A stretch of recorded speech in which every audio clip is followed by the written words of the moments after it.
স্বরূপনগরের দত্তপাড়ায় shoot out কাণ্ডে গ্রেপ্তার এক। আপনারা দেখছেন সেই বিশেষ মুহূর্তে ধারণকৃত ভিডিও চিত্র আজকের স্বরূপনগর পত্রিকার অনলাইনে। গতকাল সাত সকালে স্বরূপনগরের দত্তপাড়ায় রাজপথে শুট আউট, ঘটনাস্থলে মৃত যুবক।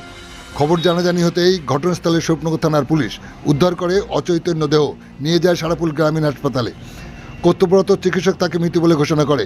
ঘটনা তদন্ত শুরু করে স্বরূপনগর থানার পুলিশ। ঘটনাস্থল সহ আশেপাশে রাস্তার ধারে রাখা সকল সিসি ক্যামেরার ফুটেজ পরীক্ষা করে মূল অভিযুক্ত ফজলু মণ্ডলকে গ্রেপ্তার করেছে পুলিশ। সাথে আরও কয়েকজনকে আটক করে জিজ্ঞাসাবাদ শুরু করেছে। মূল অভিযুক্ত ফজলু মণ্ডলকে আজ বসিরহাট মহকুমা আদালতে পাঠানো হবে 14 দিনের পুলিশি হেফাজতের আবেদন জানিয়ে বলে পুলিশ সূত্রে জানা যায়।